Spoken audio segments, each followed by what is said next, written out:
And welcome to the DefSec 2023 podcast, sponsored by our good friends at Cisco. I'm Alan Dale. With me, as always, my good buddy Jerry Crew. We are Gale Force Winds. Great day two. Day one was fantastic. A lot of buzz, a lot of commerce being done. There was connections being made, relationships being developed. A wonderful DefSec event, as always. Here we are on day two, and a lot of excitement already picking up early in the morning. Goran, why don't you go ahead and introduce yourself and tell us what you do? Yes, thank you very much. So Goran, Samuel Pesic. I'm the CEO of Samuel Group of Companies. We are numerous companies, but our company here today is being featured in two areas. One is Samuel Associates, and so we sponsored the Citadel reception at about 400 people. In fact, I sent out an email this morning to anyone that had registered to share the photos of the evening. We try to, as a company, engage the community in an appreciation effort. Sometimes people, they work hard, they do lots of business, and in our kind of cultural philosophy in Samuel Group of Companies, we try to do appreciation whenever we can. The other company that we have is Samuel Technologies, and so we're here actually with some partners overseas from Europe that are looking at this market here in Eastern Canada as a potential way to nearshore areas such as software engineering, AI, machine learning, and other types of technologies, so that this region can benefit from expertise in a very reliable way, hopefully today and into the future. That's fantastic, and making that connection across the oceans is so vital. I mean, as you know, right now, no matter what sector, what industry you look in, there is a need for talent. There's a need for strong talent, particularly in the sectors that you just described. So vital to make that connection. Are your clients, this new relationship, are they seeing value in coming? I think so, for sure. This is, the IT sector is much broader than we think. There's obviously a shortage of people, there's a shortage of talent, but most importantly, there's a shortage of a lack of understanding what's available in the marketplace. I think that's probably the greatest form of shortage, is simply awareness. And so by bringing together, let's say in our client's case, technology companies that have a very proven track record, solid 500 programmers, been in business 15 years, for example, it really makes me happy and proud that we can offer that to some of the companies exhibiting here today, should they wish to benefit from that type of introduction. On our Samuel Associates side of the business, of course, we're in the government relations and strategic consulting space, and so companies typically hire us for strategy and how to speak with government, but at different levels. And in that case, we provide what's called enterprise level government relations services. So we don't do, for example, communications like press releases or other types of media-oriented events that perhaps public affairs does. We do more business to business, business to government, as well as to help position the clients for success. So we have a lot of experts on our team. We cover every single branch of the military, including space and cyber, and soon to have some additional expertise in the procurement side of defense. So we're building a very strong team. We're about 25 people at Samuel Associates, offices in Calgary, Toronto, Ottawa, Montreal, Fredericton, Halifax here, and more importantly, we actually have an office in Brussels to service our clients looking at NATO opportunities there. Yeah, well, it's so vital that people understand the connections in the government, and certain people can kind of champion their clients, and it's great to have a broad team like that. And of course, I'm sure they learn a lot from one another as well, in getting into government, your own associates, of course. Yes, of course. Well, they've, me and myself have occupied some very interesting positions. So collectively, when we look at a client's, let's say, problem set that they're looking at, or they want to speak to government in a certain way, most of the folks that we've had those senior positions. So we have a kind of an understanding of what is the culture that we want to have a client enter. It's very different if you're doing business with the RCMP, and very different if you're doing business with, for example, Global Affairs Canada. So all these different places have different cultures. So we're very lucky and blessed to some extent that we have senior people, 35 years of experience at the highest level of their career, and still willing to give back to Canada, in my opinion, through some of the client work that we're doing. There's a lot of good companies, for example, that have solution sets that just need to be presented in the proper way in order to be at least considered by certain authorities as perhaps a solution or something that they're willing to kind of discuss. So what does an ideal client look like for you? Is that a small size company, big company? Where is that? Where's that ideal? Let's put it this way. Big ideas can come from small companies, and so we say that we cover everything from startups, which we have a roster of startup companies, to mid-sized companies, to large Canadian companies, all the way up to multinationals and including private foundations that own a conglomerate of companies. So we have a full spectrum. I always like to think that the client always benefits from every single client that we always had in the past. So as long as our team is strong and growing, we take that knowledge forward. So if a client comes and says, I have a situation I need to address, we may have already seen it in different ways and seen it actually play out. So the client benefits from already the wisdom that we've accumulated through our team.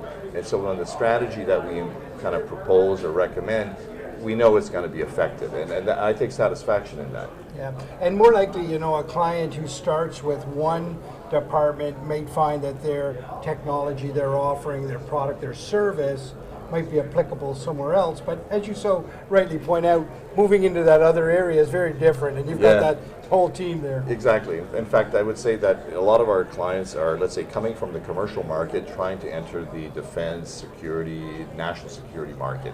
I don't see clients entering that are already in the defense space going into the commercial sector. It's a bit of more of a rare situation, and the reason is that companies that are trying to diversify away from the commercial vagaries of up and down markets and market forces, trying to get into the government cycles, which tend to be longer, 5, 10, 15, 20 more years.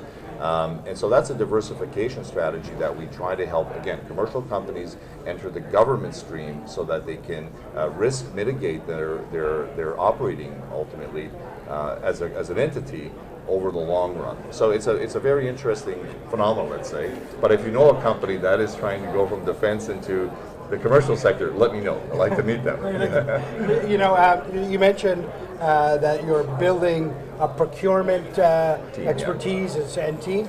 So vitally important because that is a clunky, complicated process. Yes, yeah. It's great to have somebody to help quarterback you through that as well. Yeah, the conditions of procurement are always changing in Canada. For instance, what was there 10 years ago is not necessarily what it is today. Even though perhaps on the books it looks the same, people move from position to position internally. Opportunities may be perhaps extended or moved to the right. So it's a dynamic place, but more importantly, I would say we're entering into a period of renewal. So some say that is Canada rearming itself, etc. And I would say probably not. What we're doing is probably in a race for renewal and modernization, just to maintain that we have. And of course, additional capabilities we bring to the table. More than we have, of course, our allies benefit from that, whether it's NATO, NORAD, or others. It's exciting times in the world right now, a lot of complications all around us, but there's also opportunity in all of that. Right. Where do you see the most excitement and the most room for growth in Canada right now? Well, the government is pouring a lot of effort into providing, let's say, funding, support for new tech, for example, companies, especially in the areas of dual-use technology. This is something that we're seeing. There is still a gap, and that's financing, and that needs to be addressed at some stage. But I think the support systems allow the companies to enter, at least the government to be considered as a first customer. Right. But in many cases, the first customer may be a non-Canadian government, such as the United States, or maybe a NATO country or an Asian partner. So that becomes challenging. So the company still needs to be viable, needs to make sales, it needs to R&D. So we have a system that unfortunately is a little slower than it should be, and I think that authorities in government are starting to take note, and hopefully in the next little while there'll be some remedies introduced. I'm very hopeful of the defense policy update. There may be some information in there to talk about this area, about new tech and where that might go, and maybe a little bit more clarity around procurement and priorities. Right. That's a very kind way to say it may be broken and now they see we need to fix it. Well, but I take your point. It shows that it's clunky. We all agree, and there's no secret to that. But I love the way you articulate that people are starting to take note and seeing the opportunity to improve that for the economic growth of our country. Yes, our meetings with officials on different levels of business units that we have, I'm very confident that the senior leadership in government is aware of these things. Of course, we're not told what they're doing, but I have a sense that it's top of mind. I can't say if it's broken because we don't know what fix looked like or what it looked like, but I would say it's an evolving situation. Sure. I think certainly the external pressures like the Ukraine war, for example, are an indicator. Tensions in, of course, Asia Pacific are also tensions. And then, of course, what we are dealing with is ultimately technological change. We are truly moving from an industrial base into a post-industrial technological setting. So, for example, we go back to dual use. In the past, it used to be the military developing technologies and then getting it commercialized. What we see today is the commercial technologies are finding their way into military applications. So that's why I said I have clients in the commercial sector looking to scale up, gain that trust, gain the clearances necessary to participate, and then hopefully add to our national security and defense. Well, 100%. And there's examples of that right in the room there of companies. I am so sorry to interrupt a podcast and our Cisco podcast series. That's good. We've got him to a point where he's actually apologizing.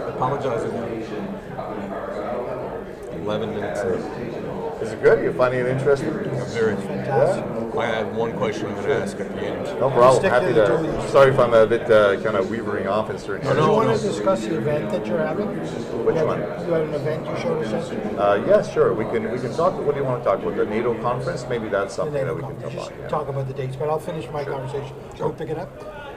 That dual-use technology piece, you're right. I mean, there's examples of it in the room there. One that comes to mind immediately is Kraken Robotics. Yes. Started off looking at seabed inspection for the oil and gas industry, now have moved their way into and won government contracts in mine countermeasures work, Yes. So incredible to see it go in that direction. And it's a success story here locally. And as well, I believe they're in Newfoundland as well. So Halifax, to me, this is an example of real entrepreneurship, but thinking outside the box. But what I'm kind of observing here in the Halifax market, if I can call it that, is tremendous talent and wisdom, especially folks that have served in industry or maybe have served in the Navy or other sectors of the government, coming together to help these companies move to the next level. So that's a very good example of a Canadian company going global, but also in the defense sector. Good question, Jim? Yeah, yesterday I had the good fortune of chatting with you, and you were giving some very helpful tips. You've built an incredible business. What are you most proud of with what you've built here? Well, I'm proud of the trust that I'm given every day by the people who work with me. That's the most important thing. I tell people, it may sound a bit strange, but I'm a banker. When people work with our firm, whether it's a client, whether it's a staff or an associate, they're depositing their trust in us. And that's the most important thing that I can hold. And also, more importantly, I could try to grow because that is good business for everybody.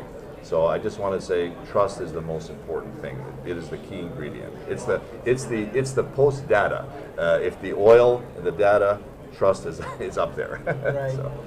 Big event coming up now. You want to talk to us a little bit about that? Yeah, so we are organizing through our other, we have a think tank called the Policy Insights Forum as part of the Samuel Group. We're organizing a major NATO conference here in Canada. It's going to be on Monday, December the 11th, held in Ottawa in partnership with the Canadian War Museum, as well as NATO. Canadian Defence Review, CDR, is part of that. And NATO, both in Brussels as well as NATO in Norfolk, will be participating. The topic is really what we call NATO Industry Conference that consists sort of in three parts. So, of course, Halifax has been granted, from what I understand, the new NATO Diana office will be here. So part of the conference is NATO Diana. The next part that we're encountering, and I mentioned it earlier in our discussion, is finance. Right, so government is a source of finance. BDC, some of these lending institutions are a source of finance, but we think the source of finance are even broader. So we're inviting venture capital, we're inviting also fund managers that are perhaps in more conventional areas of the economy, looking at investments, to consider defense, especially the third portion is dual use technologies. Okay. So it goes back to earlier what we were saying. So NATO Diana, it's innovation, funding, and the future of dual-use technologies is the theme of the conference. And we have a tremendous lineup. So folks that want to go and get the tickets, they can go to Policy Insights so www.policyinsights.ca, where they can purchase a ticket. The conference is fascinating from a point of view of it's very high-end speakers that are going to be discussing very important issues, both from the government of Canada, hopefully minister level, as well as folks from NATO are coming. In the first panel, we're looking at unpacking Diana. What does that actually mean? What does that really mean for some of the businesses here today? Because we're getting a lot of questions. There was discussions, I think, by DRDC in the last day or so about that topic. So it's still a big topic of discussion. The other area is certainly what I call innovation capital or innovation funding. It's not just government support programs or loans. I think the market today is full of investors looking to diversify into this notion of defense, security, maritime, and again, dual-use technology entities. The third component is looking at successful companies in Canada, really, really big leaders, for example, that have managed to straddle both areas of dual-use technology, so in the defense sector and in the commercial sector. Some of those companies include, for example, AWS, Calian, Thales, our speakers, Bombardier, CAE, are and also ATCO Frontec are excellent examples of companies. And hopefully what I'm looking for in engaging those leaders in industry, are they willing to take on mentors? So some of these startups need some guidance and wisdom from these successful Canadian big brands. And of course we have then an academic panel to actually look at, from an academic perspective, how does this all fit from a policy perspective? What does government need to do and study to think about some of the things discussed? Following that, we're very fortunate to have the Business Council of Canada participate and their remarks. They recently published a national security paper, and the CEOs that make up the Business Council of Canada are really Canada's Fortune 300, for example. So there's a paper that they released they want to talk about, and we're hoping, of course, the Minister of ISED will be kicking off a session called the Marketplace. This is where, if you think of the Roman Forum, this is the concept where we want to bring the bankers to have a table. We want to bring government organizations that are providing support programs and funding to the table. And we want to bring companies that really want to have discussions with everybody in a kind of a mixed environment to hopefully do business. And of course, our speakers will be available to speak to all these players in the Marketplace Forum. And that is a very new format that we're experimenting with, and I'm encouraged by the fact that I'm taking people that are sitting in the morning and I'm stretching their legs out in the afternoon so that they can at least enjoy the War Museum. And of course, the War Museum is a partner in one sense. And speaking with their leadership, they said, well, guess what? Today's technology will be tomorrow's War Museum exhibiting items, right? So there's a natural tendency to work with that. And what I like about the War Museum as a venue, it reminds us of the accomplishments in technology that we've already achieved as a nation in different times, sometimes in areas of conflict that we've had to engage as a country, but in other times in areas of peace. Even though the Cold War was the Cold War, that produced a lot of technology. So we're entering a period now where I think we're moving away from hardware into software. So how do you package, I like to put this out to you, software as a service and put that in the museum? How do you do data as a service or hyperspectral as a service? Not sure how you do that. I'm going to let that for the archivist to decide, but it's a very interesting way to think about how we move from A to Z now, and what does the future really look like. So again, December the 11th in Ottawa, Canadian War Museum. So all these companies here today interested in NATO Diana are looking for venture capital or financing and want to get the best of dual-use technology companies to maybe be their mentor. I encourage everybody to come out. That sounds like everybody. That sounds like everybody, and seating is limited. But again, you got to go to www.policyinsights.ca to get your tickets before they all sold out. It truly is limited seating. Goran, an absolute pleasure to be in conversation with you. I very much enjoyed understanding your vision, what the company is doing, and certainly that conference sounds like a must attend. Thanks for being on Gale Force Wins. Well, thanks very much for doing a good job here at the conference, and I look forward to watching it on YouTube. So thank you so much. Cheers.